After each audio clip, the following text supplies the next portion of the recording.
हा मोठा प्रश्न आहे. इकडं तुकायचं नाही, इकडं तुकायचं नाही, इकडं तुकायचं म्हणजे ईशान्येकडं तुकायचं नाही, पूर्वेकडं नाही, आग्नेयकडं थुकायचं नाही, दक्षिणेकडं नाही, नैऋत्येकडं नाही, पश्चिमेकडं नाही, वायव्येकडं नाही, उत्तरेकडं नाही, खाली थुकायचं नाही. मग आता थुकायचं कुठं? मोठा प्रश्न आहे. काही नाही, आता थुकायचं कुठं? कालच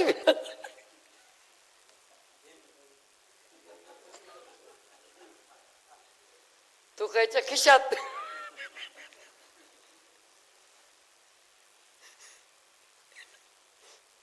आता नवीनच सांगितलं म्हणे, या काने हेल्मेट लावलं, हेल्मेट मध्ये थुकलं तर मग खाऊन थुकायची सरळ होती. नवीनच हेल्मेट घेतलं, इडा तोंडात टाकलं, घातलं हेल्मेट, चाललं आता थुकायला. लांब तोंड केलं पण ते पड हातावरती आतून पडलं, तो बाहेरून पुसत होते हेल्मेट.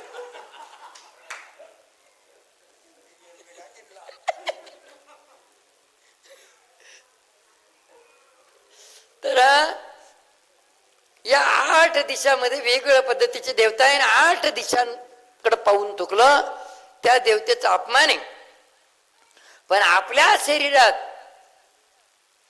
उजवी बाजू जी आहे ती आपली, आणि डावी बाजू जी आहे ती पैत्नीची, लक्ष्मीची. मग आता इथं मात्र सगळ्यांचा आत्मा, स्त्री आणि पुरुष, लहान आणि मोठा, गरीब आणि श्रीमंत, हा भेद आपण केला. हा भेद आपण केला, देवाने भेद केला नाही. आत्म्याचा पती हा परमेश्वर आहे. आत्मा कुठलाही असू द्या, आत्म्याचा पती हा परमेश्वर आहे. म्हणून मात्र या ठिकाणी उजवी बाजू ही आपली, कोणाची असो उजवी बाजू ही आपली आहे. म्हणून दात घासून थुकायचं असेल तर मात्र इकडच्या बाजूना, डाव्या बाजूना खाली थुका, डाव्या बाजूना थुका. तिथेही मात्र पिचकारी मारून नका थुका. पिचकारी मारून थुकलं का तिकडे मात्र वेगळं होतं. धरती माता आहे खाली. म्हणून आता अशा पद्धतीने तिन्ही गोष्टीबद्दल आपण स्वतंत्र आहे. 27 नक्षत्र, 12 राशी या दिशांमध्ये आपण बांधलेलो. म्हणून अशा पद्धतीने मात्र करा. या दिशांबद्दलचं खूप काही महत्व आहे, पण आपल्याला आता थोडंसं पुढे जायचंय. आम्ही पहिलंच सांगितलं, शेंडेच करून सांगतो फक्त. तर आपल्या इथं मात्र शिवटिकडीवरती संकल्प माहिती पत्रकातले मात्र 7 टप्पे हे. कोणाला कुठल्याही प्रकारची समस्या असू द्या, कुठल्याही प्रकारची बाधा असू द्या, एकदम सोपा आणि सरळ उपाय, विना खर्चाचा, फक्त पाहिजे श्रद्धा, विश्वास. इथं संकल्पाचं 7 टप्प्याचं पोस्टर लावलेलं आहे. आणि काय त्याच्यातून मात्र दुःख पीडा लागते कुठून हे मात्र आपल्याला काही माहितीच नाही. आम्ही सहज बोलता बोलता सांगतो, लहान बाळाची दिष्ट काढा. लहान बाळाची दिष्ट काढा. बाळाला 4.5 ते 5 वर्षापर्यंत दवाखाना करण्याची गरज पडत नाही. दिष्ट काढा. पण दिष्ट कशी काढते, दिष्ट कशी काढते असे. आता ते जुनं ते सोनं होतं, आता ते काही राहिलं नाही. असं जर खालवर केलं तर ती काल दिष्ट निघत. मग दिष्ट काढताना मंत्र म्हणावा लागत नाही, मंत्र म्हणावा लागत नाही. फक्त दिष्ट काढताना म्हणायचं काय, आणि देवाच्या मंत्राचा पण जप करायचं नाही. दिष्ट कोणाची काढू राहिली तुम्ही, लहान बाळाची, मोठ्या माणसाची, कोणाची बी. पण दिष्ट ज्याची लागली त्याचं नाव घ्यायचं. आता कोणाची लागली, आता कोणाचं नाव घेते, नाव घ्यायचं म्हणजे नावच नाही घ्यायचं. फक्त दिष्ट काढताना म्हणायचं,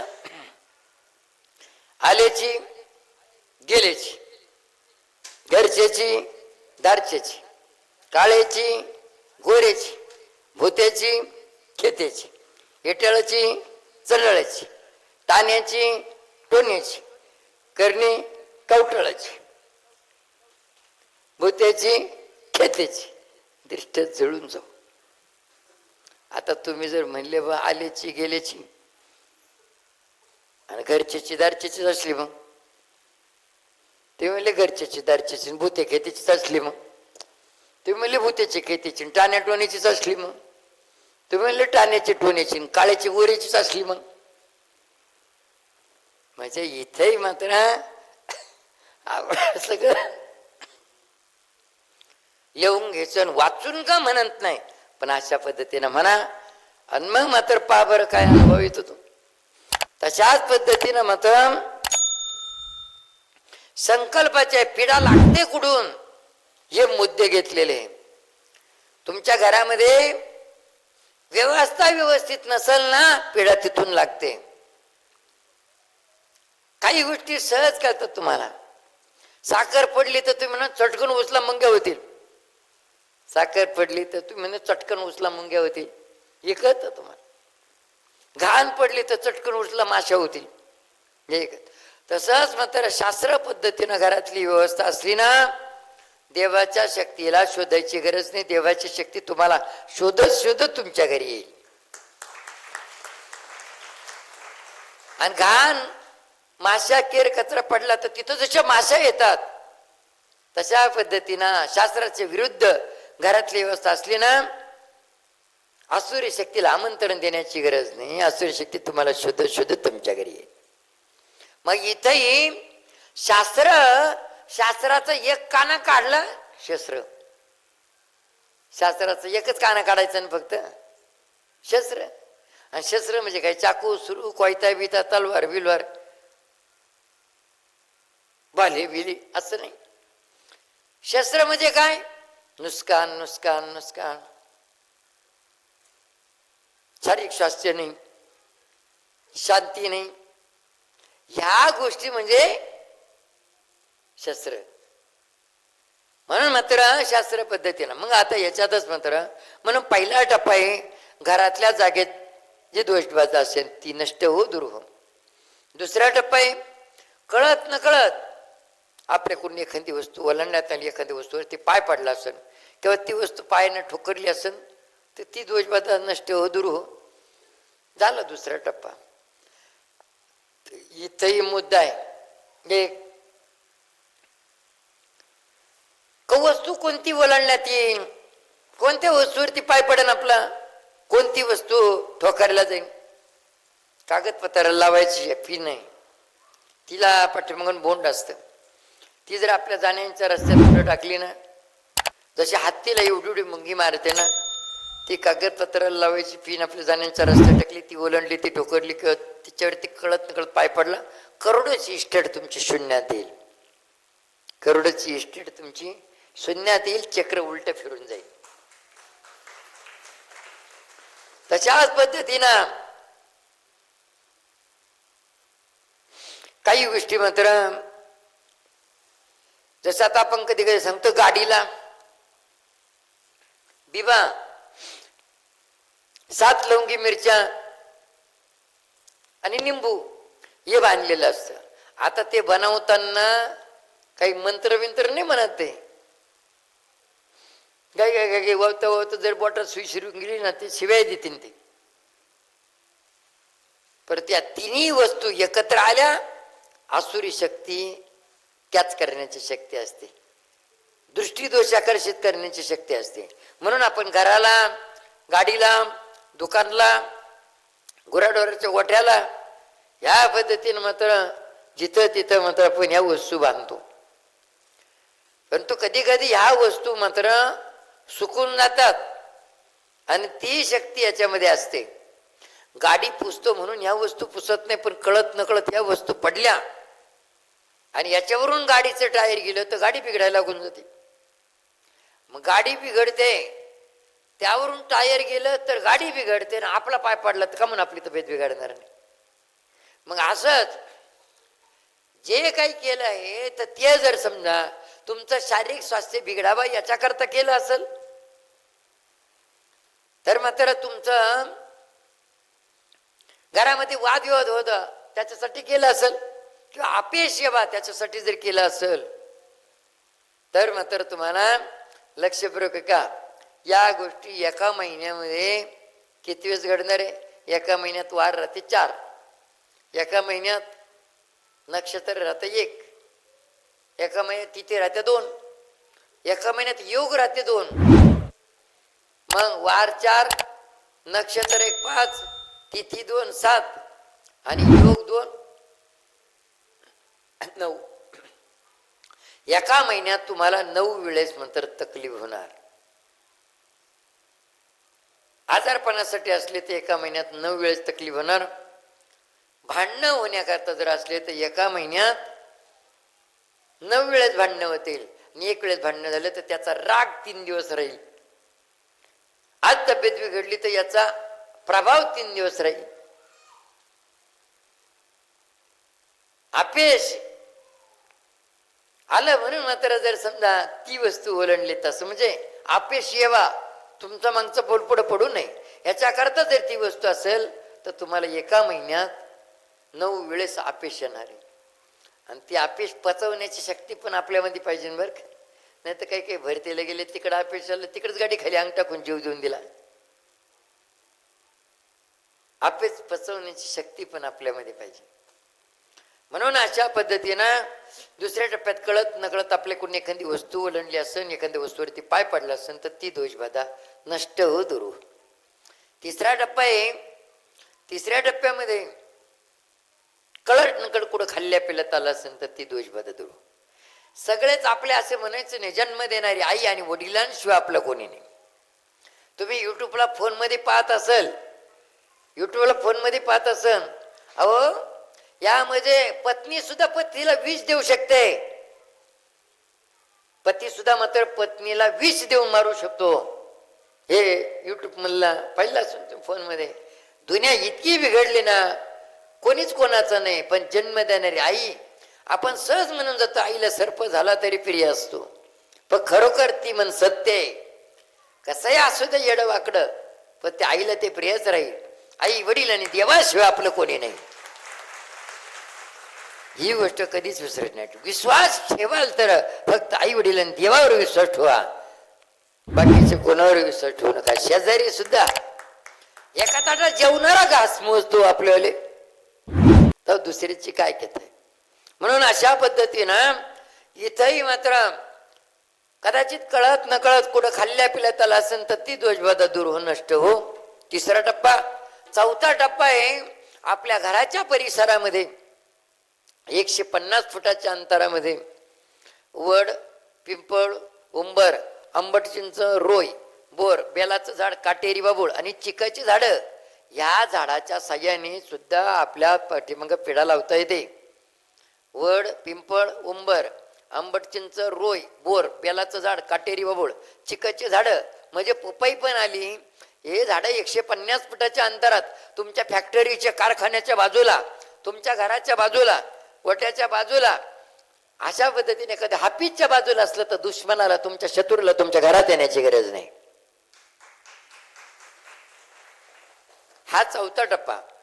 आणि आता इथंही मात्र तिसरा टप्पा हा मात्र मिळता जुळता आहे. तिसऱ्या टप्प्याला 5वा टप्पा मिळता जुळता आहे. तिसऱ्या टप्प्यामध्ये काय म्हणलं, जर कळत न कळत कुठं खाल्ल्या पिल्यात आलं असेल तर ती दोषबाधा नष्ट हो, दूर हो. आता तुम्हाला म्हणलं चहा घ्या, तुम्ही म्हणले चहाच सोडला. जेवण नाही करीना, नाश्ता करीना, चहा घेईना, कमीत कमी मग प्रसाद तर घेशाल का नाही. मग 5वा मुद्दा आहे तिथे प्रसाद. जर समजा तुमचं चांगलं होतंय ना, त्यावेळे मात्र जर समजा एखाद्याने प्रसादाच्या रूपामध्ये, एक उदाहरण सांगून टाकतो तुम्हाला म्हणजे त्याच्यावरून कळलं. 4 भावांचा परिवार, 4 भावांच्या परिवारामध्ये 25, 30, 50 माणसांचा सगळा जमाव होता लवाजमा. मग आता ह्या जमावामध्ये त्यांच्याकडे सायकल नव्हती, मोटरसायकल आली. मोटरसायकलच्या जागेवर 4 व्हील गाडी घेतली. झोपडी होती राहायला, स्लॅबचा बंगला बांधला, त्याच्यावरती अजून 3रा 4था मजला करायचा. 4 व्हील गाडी आली. पुन्हा मात्र 4 चौघामध्ये म्हणले ते 14, 15, 16 टायरची गाडी घ्यायची. या कडाला विहीर खुतून त्या कडाला पाईपलाईन न्यायची. असं 4 चौघात म्हणल्यानंतर 4 चौघातले आशीर्वाद देणारे सगळे नाही ना. आशीर्वाद देणारे फक्त आई आणि वडील आणि देवाशिवाय दुसरं आशीर्वाद देणारं कोणी नाही. भारतापुढे सगळे. मग असं म्हणलं काय कायच्या मनात त्याला का घबाड सापडलं का जाणू, 16 टायरची गाडी घ्यायला लागला, वर 3रा 4था मजला बांधायला लागला, इकडे विहीर खोदून पाईपलाईन तिकडे न्यायला लागला. असं म्हणले हो, त्या माणसांना ते सहन होत नाही. अशा माणसांनी प्रसादाच्या रूपामध्ये काही वस्तू विधी करून आणल्या. याचे कोण त्याच्या त्याचे कोण त्याच्या त्याचे कोण त्याच्याकडं आल्या कारभारी व्यक्तीकडं. कारभारी व्यक्तीकडे त्या वस्तू आल्यानंतर आता कारभारी व्यक्ती पहिलाच वैतकून जायला राहतो. याचं डोकं दुखलं त्यानंच पाहिजे, चहा साखर त्यानेच पाहिजे, त्याची पाठ दुखते त्यानेच पाहिजे, त्याचे गुडघे दुखते त्यानेच पाहिजे, एकाला थंडी ताप येते त्यानंच पाहिजे, एकाची साखर वाढते त्यांनीच पाहिजे. या सगळं मग जेव्हा कारभारी व्यक्तीकडे तो प्रसाद आला त्या टायमाला कारभारी व्यक्तींनी सगळ्यांना थोडा थोडा प्रसाद वाटला. घ्या, तुमची थंडी ताप जाईल, घ्या तुमचं डोकं बरं होईल, घ्या तुमचं पोट बरं होईल, तुमची पाठ बरी होईल, तुमचे गुडघे बरे होतील. सगळ्याला वाटला. आणि लहान मुलांना बी, हे लहान मुलं अभ्यास करत नाही, घ्या बा, त्यांना वाटला. आणि थोडासा शिल्लक राहिला तो आपल्या तोंडात टाकला. मग अशा पद्धतीनं आता साखर डोळे झाकून खाली तरी गोडच लागते, आणि डोळे उघडे ठेवून खाली तरी गोडच लागते. आता इथंही पाहा तुम्ही, आता कदाचित डोक्याची गोळी म्हणते का, मी डोक्याची म्हणते कधी, डोक्याची गोळी काही बोलत नाही. डोक्याची गोळी बोलत नाही तरी डोकं बरं करते, करते का नाही. पोटाची गोळी बोलत नाही तरी पोट बरं करते. अशा पद्धतीनं मात्र तो प्रसाद काशीचा होता का वाराणसीचा होता हे काही माहितीच नाही, पण प्रसादाचा प्रभाव कोणत्या रूपात आला होता तो त्याने त्याचा प्रभाव दाखवून दिला.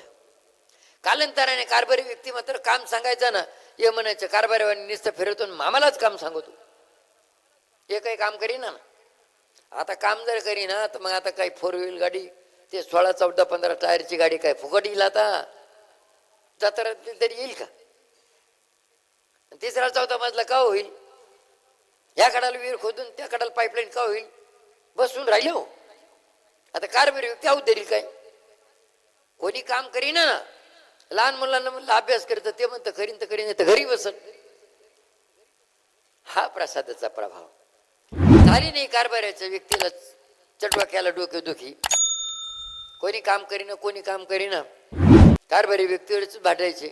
कारभारी व्यक्ती म्हणला तर याच्यात मजा राहिली नाही, ज्याचं त्याचं बाजूला निघून जा, 2 घास सुखात खा. झाल्या एकाच घरात 4 चुल्या, वायली निघायला कारणीभूत कोण सांगा, कारभारी व्यक्ती का. आता घर फोडणारा दुसरा आहे. तुम्ही कारभारी व्यक्तीला अजिबात दोष द्यायचा नाही. तो जर तसा असता तर तुमची झोपडीची माडी झाली नसते. तो जर तसा असता, तुमच्याकडे सायकल नव्हती हो पण 4 व्हील गाडी आली. आणि तो जर तसा असता तर तुमचं मात्र शेत सुपीक झालं नसतं, कांदे वांगे आले नसते. ह्या गोष्टीचा विचार करायचा. म्हणून मात्र अशा पद्धतीनं तर 3ऱ्या टप्प्याला मिळता जुळता मात्र 5वा टप्पा आहे. त्या 5व्या टप्प्यामध्ये सांगायचं आहे का प्रसादाच्या रूपामध्ये काही वस्तू मात्र विधी करून आमच्या घर परिवारातल्या एखाद्या सदस्याकडे एखाद्या व्यक्तीकडे झाले असेल आणि त्यांनी प्रेम जिव्हाळ्याच्या रूपात त्या स्वरूपात प्रेम जिव्हाळा आहे म्हणून मात्र तो प्रसाद सगळ्याला वाटून मात्र खाल्ला असेल, सगळ्याला वाटून थोडासा शिल्लक त्यांनी त्याच्या तोंडात टाकला असेल, तर त्याचाच प्रभाव मात्र हा जर असेल ना, आणि याच्यामुळेच जर आमच्या घरात वादविवाद होत असेल, अशी कुठल्याही प्रकारची मात्र प्रसादाच्या रूपामध्ये जी दोषबाधा असेल, प्रसादाच्या रूपामध्ये खाल्लेली जी दोषबाधा असेल ती दोषबाधा नष्ट हो, दूर हो. आमच्या घर परिवारात एकमत विचारू, एकमेकाबद्दल प्रेम जिव्हाळा वाढावा, आमच्या कष्टाला प्रयत्नाला भरभरून यश मिळावा आणि आमच्या घरात कोणालाही कुठल्याही प्रकारचा आजार नसावा, सगळ्यांना चांगल्या पद्धतीचं शारीरिक स्वास्थ्य लाभावं, अशा पद्धतीनं म्हणजे सांगायचं अशा. तर म्हणून मात्र या पद्धतीनं 5 टप्पे आणि 6वा टप्पा जो आहे तर 3च मुद्दे आपल्या मनात येईल. आपला प्रश्न आपल्या दुःखाबद्दल सांगावं. 3 मुद्द्यात 7-8-10 ओळी बनवायची. 3 मुद्द्यात 7-8-10 ओळी बनवायचे. वरील 5 टप्प्यामधील कुठल्याही प्रकारची दोषबाधा असो ती नष्ट हो, दूर हो. झाल्या 2 ओळी. आणि ज्या मुद्द्यावरती तुम्हाला सांगायचंय त्याच मुद्द्यावरती चिठ्ठी लिहा. आता आपणही मात्र पाहिलं 5 मुद्दे आम्हाला बनवता आले, 6वा बनवता आला नसतं का? 6वा बनवता आला असतं काही बी. पण 6व्या मुद्द्यामध्ये कोणाची काय समस्या, कोणाची काय समस्या आहे, 72 प्रश्न आहे. जागा आहे एवढी 6व्या टप्प्याची. वेगळ्या प्रत्येकाचं वेगळं. आजही मंत्र पाहते तिकडे एखाद्याला वाचता येत नाही ना, ते म्हणलं घरातल्या जागेतली दोषबाधा नष्ट हो, दूर हो असं सांगावा.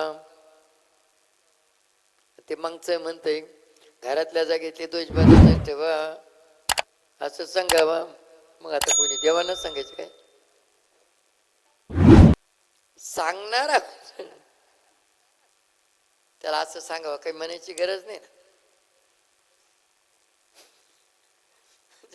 इथं चुकतात. जर 6वा मुद्दा जर आम्ही बनवला असता ना, ते सांगितलं बसलं असतं, त्यांचा कार्यक्रम बाजूला आणि हे दुसरा सांगितलं बसलं असतं, काय फायदा झाला असता त्याचा? म्हणून मात्र त्याच्याकरता ते संकल्पचे 6 टप्पे. 7वा टप्पा आहे कुठल्याही प्रकारची अडचण न येताना 5 सोमवार 2 प्रदोष शिवटिकडी दर्शनाचे निर्देशपणे पूर्ण हो. कुठल्याही देवाकडे जाताना रिकाम्या हाती अजिबात जायचं नाही. रिकाम्या हाती जायचं नाही. मग काही पाहिली 2 पाहिलं धान्य घेऊन जायचं काय? असं काहीच नाही. देव आपल्याला काही मागत नाही आणि काही घेऊन गेले तरी देव काही घेत नाही. फक्त देवाला काय लागतं? पान आणि फुलं.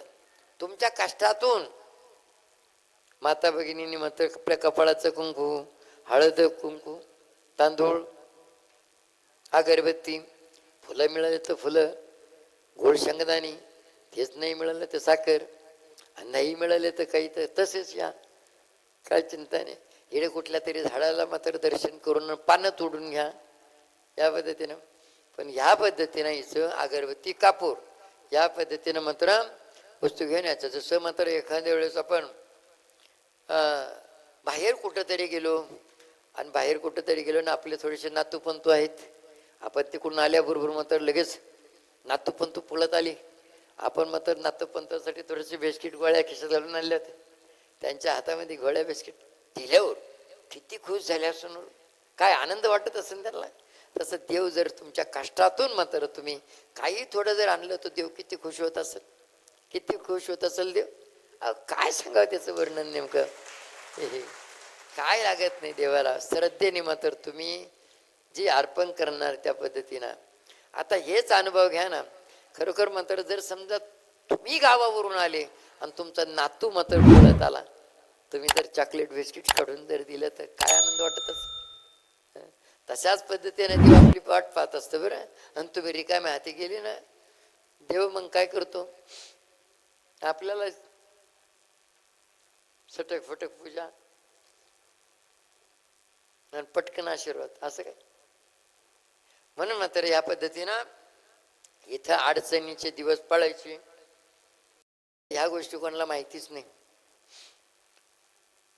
4 दिवसाची अडचण असते ती 3 दिवसाची. पतिदेवाचा 4था दिवस पाळावा लागतो आणि 5व्या दिवशी 8:30 पासून तर 12:30 पर्यंत 7 आंघोळी करायच्या. 8वी आंघोळ शुद्ध पाण्यानं करायची. हे तुझं पशी तू जागा चुकलाच. सुतकाची अडचण असली तर 10व्या दिवशी केस काढतात सगळे, पण गंध लावलेला गंध मात्र 13व्या दिवशी मोकळं होतं. पूर्ण सुतक 13व्या दिवशी फिरतं. विटाळाची अडचण असली तर मुलीचा जन्म असला तर 16 दिवस अडचण पाळायची. 17व्या दिवशी त्यांचा परिवार सेवेत येता येतो. फक्त मात्र माता भगिनी जी बाळाची आई आहे तिला सेवेत येता येत नाही. 6 महिन्यानंतरच मात्र ती देवदर्शनाला जाऊ शकते. आणि मुलाचा जन्म असला तर 38 दिवस अडचण पडायची. 39व्या दिवशी मात्र सेवेत येता येत. अशा स्थितीमध्ये तर हे असे जर पवित्रता पाळून नियम पाळून जर तुम्ही 5 सोमवार 2 प्रदोष केले तर तुम्हाला तुमचा प्रश्न सुटायला 6वा महिना लागत नाही.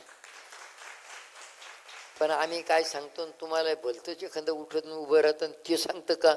पहिलं प्रदक्षिणा मारली का पहिली एकच बळ वाचा, दुसरी प्रदक्षिणाला दुसरी, तिसऱ्या प्रदक्षिणाला तिसरी, 4थ्या प्रदक्षिणाला 4थी ओळ वाचा. अशा 7 प्रदक्षिणाला 7च ओळी वाचा. आणि तिकडून मात्र तुम्ही येता येता काय कायच्या सोमवार प्रदेश भरपूर झाले. काय कवडीचं ऊन नाही आला. काय काय तिकडून येता येता मोटरसायकल पाठीमागे एक जागा होती ते म्हणलं येऊ दे येऊ दे येऊ दे. त्यांनी घेतलं बसून. अर्धा 1 किलोमीटर आलं. आता त्याच्या घरात काय अडचण आहे, कुळात काय अडचण, आपण काला उच्चपाती करायचं. पण मग ते असं विचारले विचारणं चुकीचं आहे का नाही. पण मग इथं आल्यावरती कदाचित मात्र इथं टाकी त्याच्याकरता समोरच बांधलेली. आपण थोडेसे हातपाय धुवून घ्यायचे, अंगावरती पाण्याचा शितोडा टाकून घ्यायचा, कानाच्या मागून तोंड द्यायचं, कानात पाणी घालायचं, आणि मग मात्र देवदर्शन वगैरे कोणाचं वर्षण होऊ देता करायचे. तर असं जर केलं तर कुठल्याही प्रकारची दोषबाधा असली तर ती दोषबाधा जाईल आणि तुमचे सोमवार प्रदोष लागू होतील. आपण पवित्रता पाळत नाही, तिथं पवित्रता आहे, तिथं दैविक शक्ती आहे. जिथं अपवित्रता आहे तिथं आसुरी शक्ती आहे. आसुरी शक्तीला तोंड धुवा लागत नाही. बिना तोंड धुवायचा चहा प्याला तरी चालतो. तो म्हणून मग असं बी पेलं तर तो काही कडू लागणार काय, चांगलाच लागतो तो. म्हणून मात्र आसुरी शक्ती ही अपवित्र स्थानी राहते आणि दैविक शक्ती पवित्र स्थानी राहते. तुम्ही जेवढी पवित्रता पाळणार ना, जेवढी पवित्रता पाळणार तेवढी मात्र दैविक शक्ती तुमच्या पाठीमागे राहील. करा ना, मग तुम्ही जोडदार करा ना. तुम्ही बसले, आमचं चालू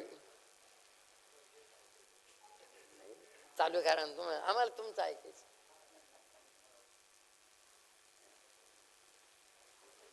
पायी पायी चाले बघतो थकले. करा जोडदार करा. तर म्हणून अशा पद्धतीनं मात्र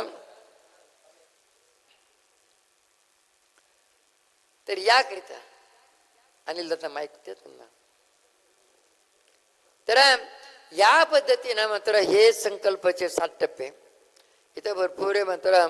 पण आता काही मागच्या कार्यक्रमातून पण सांगितलं, ते पण आठवणी ठेवा. प्रत्येक वेळेस थोडंसं प्रत्येक अनुष्ठानामध्ये थोडंसं चॅनल बदलला पाहिजे. तेच राहिले तसे ते म्हणा तोच चॅनल चालतो मशीनचा.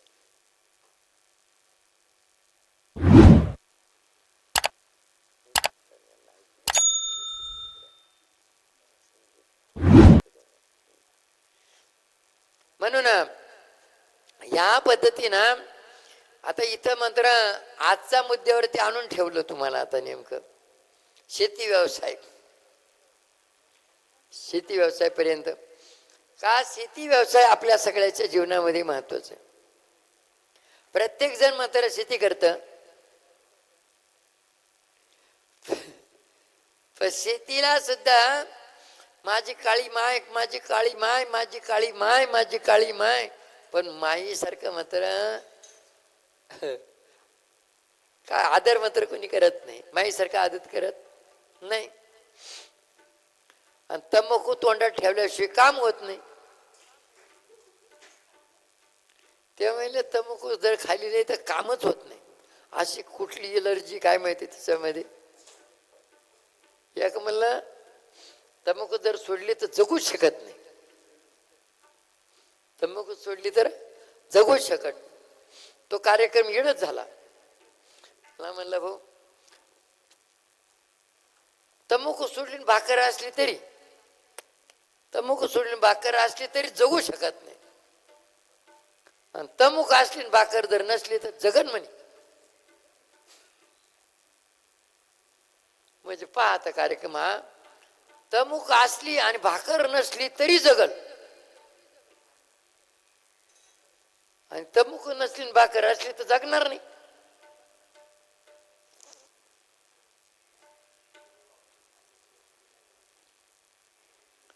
तर या पद्धतीनं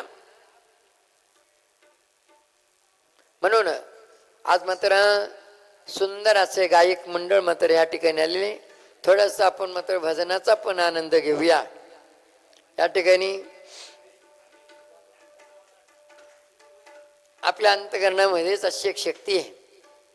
तुम्हाला सांगितलं ना आम्ही नेमकं पहिल्या सुरुवातीला